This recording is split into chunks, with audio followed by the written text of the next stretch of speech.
আকস্মিক ডাম্পারের ধাক্কাতে মৃত্যু খনি কর্মীর। দেখছেন সেই ছবি।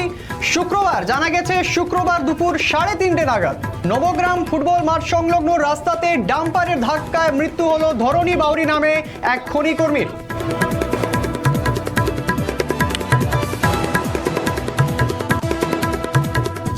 কি বলছেন শোনাবো। নবগ্রাম সংকল্প খনিতে একটা ধরণী বাউরির একটা লোক ডিউটি করতো। সে ডিউটি করার পথে বাড়ি যাচ্ছিল। বাড়ি যাওয়ার সময় ও বিশেষ একটা দুর্ঘটনায় মানে বান্দর ওর গায়ে ঝাঁপিয়ে দিয়ে পরে পড়ে গেছে। পড়ে যাওয়ার ফলে সে ডাম্পার নিচে পড়ে গেছে। ডাম্পার নিচে পড়ে পেছন জায়গাতে মাথাটা চেপে গেছে, মারা গেছে অন দ্য স্পট ডেথ। আচ্ছা, কোথাকার মানুষ? লোকটা হচ্ছে মোরা বাড়ি, বাংকোলা এরিয়া, সংকল্প খনিতে ডিউটি করতো। আচ্ছা, কটার সময় ঘটেছিল এই ঘটনাটা?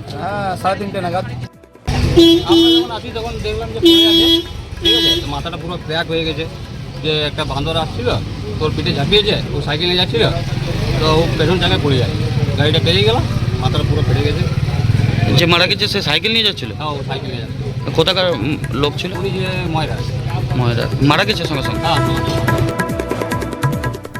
আমাদের সঙ্গে টেলিফোন লাইনে রয়েছেন আমাদের প্রতিনিধি সোমনাথ মুখার্জি। সোমনাথ, ঠিক কিভাবে ঘটনা ঘটলো? আচমকা এই দুর্ঘটনা, আর তাতেই মৃত্যু হলো খনি কর্মীর, কি জানতে পারছো? বিস্তারিত জানাও।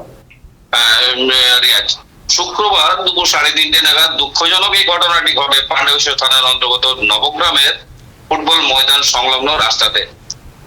নিজের কাজ থেকে বাড়ি ফিরছিলেন ধরণী বাবরি নামে বছর 52 ইসিএল কর্মী। হঠাৎ তার সাইকেল নিয়ে সামনে একটা বাঁদর ঝাঁপ দিয়ে পড়লে ভয়ে তিনি পড়ে যান। ঠিক সেই মুহূর্তেই রাস্তা দিয়ে পার হচ্ছিল ইসিএল এর পরিবহনের গাড়ি। সেই গাড়ির চাকার তলায় পড়ে ঘটনাস্থলে মৃত্যু হয় তার।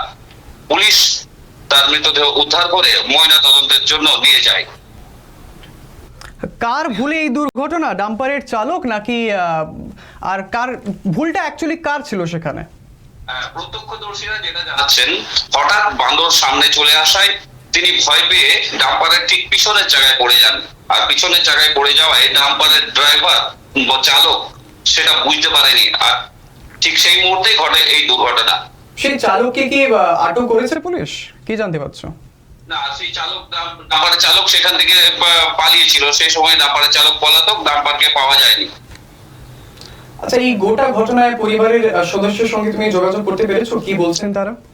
ঠিক সেই মুহূর্তে যেহেতু তিনি ময়রা কলিয়ারি এলাকার বাসিন্দা, সেই মুহূর্তে ঘটনাস্থলে পরিবারের লোকেরা আসেনি। পুলিশ মৃতদেহ উদ্ধার করে ময়না নিয়ে যায় পাণ্ডবেশ্বর থানায় ময়না তদন্তের জন্য। সম্ভবত সেখানেই পরিবারের লোকজন যাবার কথা। একেবারে ধন্যবাদ। আবারও যোগাযোগ করব সোমনাথ তোমার সঙ্গে। খুবই দুঃখজনক এই ঘটনা। একেবারে খনি কর্মীর মৃত্যু হলো ডাম্পারের ধাক্কায়। নজর রাখবো আমরা এই পুরো ঘটনায়।